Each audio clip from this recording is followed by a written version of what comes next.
بسم اللہ الرحمن الرحیم۔ السلام علیکم ورحمۃ اللہ وبرکاتہ۔ محرم اسپیشل سیریز میں ایپیسوڈ 3 میں آپ کے سامنے پیش ہے عاشورہ کے روزے کی فضیلت اور مسنون اعمال۔ ایک ایسا روزہ جو ایک سال کے گناہوں کا کفارہ بن سکتا ہے۔ محرم کا چاند نظر آتے ہی ایک عظیم دن قریب آ جاتا ہے جسے یوم عاشورہ کہا جاتا ہے۔ یہ صرف اسلامی تاریخ کا ایک اہم دن ہی نہیں بلکہ عبادت، شکر اور اللہ کی رحمت حاصل کرنے کا بھی بہترین موقع ہے۔ لیکن افسوس، آج بہت سے لوگ عاشورہ کے اصل مسنون اعمال سے ناواقف ہیں۔ آئیے ہم جانتے ہیں کہ قرآن و سنت کی روشنی میں عاشورہ کی فضیلت کیا ہے اور اس دن ہمیں کیا کرنا چاہیے۔ عاشورہ کے روزے کی فضیلت۔ جب رسول اللہ صلی اللہ علیہ وسلم مدینہ تشریف لائے تو آپ صلی اللہ علیہ وسلم نے دیکھا کہ یہودی عاشورہ کا روزہ رکھتے ہیں۔ انہوں نے بتایا، اسی دن اللہ تعالیٰ نے حضرت موسیٰ علیہ السلام اور بنی اسرائیل کو فرعون سے نجات دی تھی۔ اس شکرانے میں ہم روزہ رکھتے ہیں۔ رسول اللہ صلی اللہ علیہ وسلم نے فرمایا، ہم موسیٰ علیہ السلام کے تم سے زیادہ حقدار ہیں۔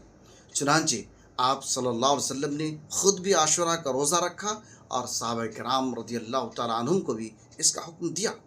پھر رسول اللہ صلی اللہ علیہ وسلم نے فرمایا، مجھے اللہ سے امید ہے کہ عاشورہ کا روزہ گزشتہ ایک سال کے صغیرہ گناہوں کا کفارہ بن جائے گا۔ صحیح مسلم کی روایت ہے۔ کیا یہ عظیم رحمت ہے کہ صرف ایک دن کا روزہ اللہ تعالیٰ کی توفیق سے گزشتہ ایک سال کے صغیرہ گناہوں کی معافی کا سبب بن سکتا ہے۔ عاشورہ کا روزہ کس طرح رکھا جائے؟ رسول اللہ صلی اللہ علیہ وسلم نے ارادہ فرمایا تھا کہ آئندہ سال زندہ رہا تو صرف 10 محرم ہی نہیں بلکہ 9 محرم کا روزہ بھی رکھوں گا تاکہ مسلمانوں کی عبادت یہودیوں سے مختلف ہو۔ اسی لیے علماء کرام نے فرمایا، سب سے افضل یہ ہے کہ 9 اور 10 محرم کے روزے رکھے جائیں، اور اگر یہ ممکن نہ ہو تو 10 اور 11 محرم کے روزے رکھے جائیں۔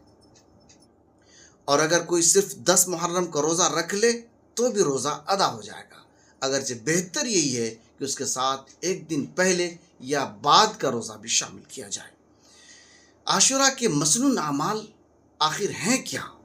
اس مبارک دن میں اللہ کے لیے اخلاص کے ساتھ روزہ رکھیں، قرآن کریم کی کثرت سے تلاوت کریں، کثرت سے دعا اور استغفار کریں، صدقہ و خیرات کریں، اپنے والدین اور رشتہ داروں کے ساتھ حسن سلوک کریں، اللہ تعالیٰ کا شکر ادا کریں کہ اس نے ہمیں اسلام جیسی نعمت عطا فرمائی۔